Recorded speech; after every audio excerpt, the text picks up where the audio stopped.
Okay, right. Hari ini awak akan ceritakan sebuah kisah seram, kisah benar daripada awak untuk diceritakan kepada penonton seorang diri, hanya ditemani oleh cahaya lampu dan juga kamera sahaja. Jadi saya tinggalkan awak dekat sini dan awak boleh start cerita kisah seram dari awak. Bismillahirrahmanirrahim.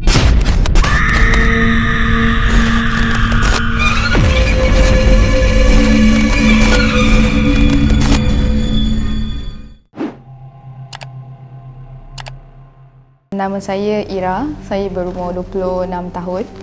So hari ni saya nak sharekan pengalaman saya, pengalaman seram. Mungkin pada orang lain tak berapa seram, tapi disebabkan saya sendiri tak pernah mengalami pengalaman itu, bagi saya benda ni benda yang paling saya ingat lah sampai sekarang. Jadi pengalaman yang saya alami ni sebenarnya dalam 5 ataupun 6 tahun lepas, masa saya zaman college. Okay, biasalah saya rasa macam kalau semua orang akan tahu, dekat setiap college mesti akan ada macam-macam story, macam-macam cerita seram daripada semua orang. Tapi untuk saya tak percaya dengan benda-benda ni sebab saya sendiri tak mengalaminya ataupun saya sendiri tak pernah nampak. So bila orang cerita, saya akan rasa macam nonsense lah korang ni, benda-benda macam ni kan.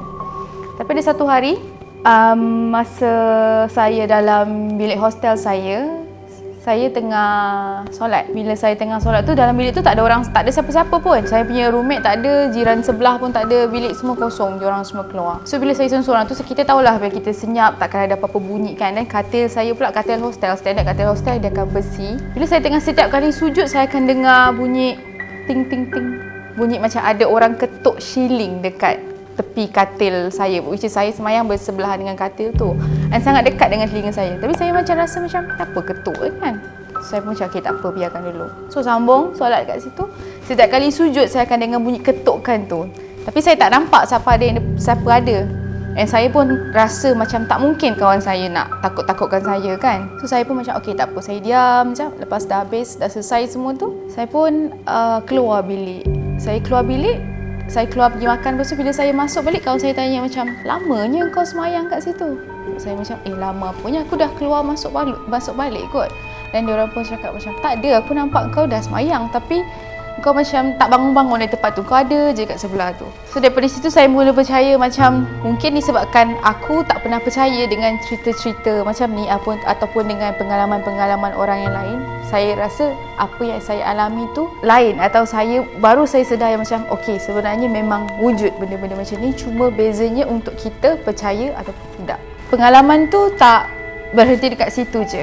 2 tahun lepas, ada satu hari tu saya tidur dekat satu hotel ni. Hotel ni mungkin hotel agak lama, tapi saya pun tak aware dengan keadaan hotel tu. Mungkin dekat mata saya semuanya okey, dekat mata orang lain kita tak tahu kan. Lepas saya dah check in hotel tu, saya pun nak keluar pergi, nak jalan-jalan bersama.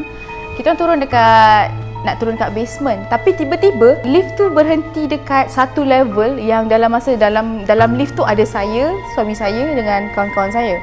So dekat situ bila dia berhenti dekat level tu sangat gelap, and then tapi saya seorang je keluar macam saya nak check asal tempat ni gelap, ada apa tempat ni.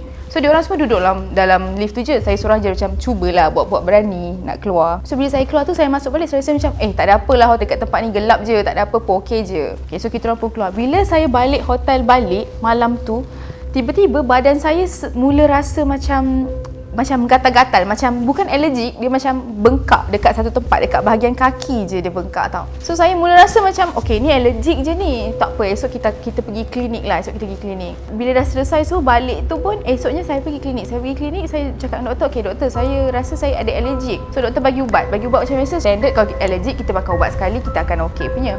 Tapi benda ni berlarutan setiap hari.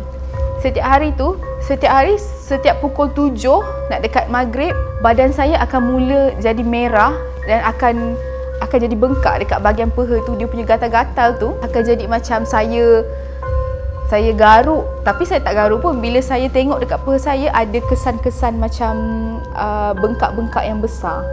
macam ada orang pukul macam tu. Tapi dalam masa yang sama, dia sakit dan juga gatal. Setiap hari benda tu berlaku pukul 7 ke 7.30. Bila saya rasa gatal atau bila saya rasa sakit, saya akan mula perasaan tu, saya akan mula marah. Saya akan rasa macam, kalau ada orang tegur saya ke, saya akan cakap macam, kau diam boleh tak? Kau jangan cakap dengan aku time-time macam ni. Tiba-tiba, walaupun dalam masa tu mood saya okey je, tapi bila sakit ataupun gatal-gatal tu datang, saya akan automatik saya akan jadi marah. Setiap suara yang bercakap dengan saya akan automatik muka saya akan jadi marah, dan saya akan macam jerit dekat orang tu. Kau jangan cakap dengan aku tak nak dengar cakap dengan kau jangan cakap apa-apa. Jadi mak saya pun panggil seorang ni untuk berubat. So dia pun tengok saya dan dia cakap dekat saya, sebenarnya saya dah bawa balik satu benda yang saya sendiri pun tak sedar. Macam mana benda tu boleh ada dengan apa yang saya hadapi selama hari-hari. Badan saya sakit, saya gatal-gatal semua tu.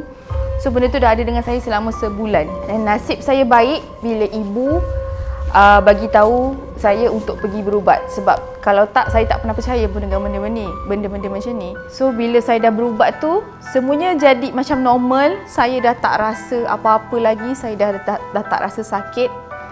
And baru saya realise yang okey, benda tu memang wujud dalam badan aku. Cuma benda tu buat saya yakin yang sebenarnya aku tak ada apa-apa pun, aku okey je. Korang je cakap aku sakit, sebenarnya aku tak sakit. Tapi dalam diam benda tu dah buat saya rasa tersiksa, buat saya rasa sakit setiap hari, yang sampai saya sendiri boleh bercakap kasar dengan orang yang tak ada salah apa-apa pun dekat saya.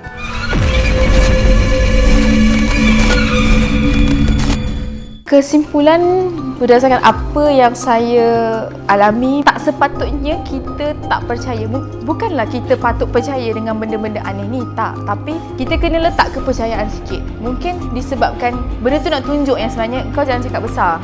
Aku boleh tunjuk bila-bila masa je. Aku boleh ada je. Tapi sama ada saya ready ataupun tak untuk menghadapi benda-benda macam tu.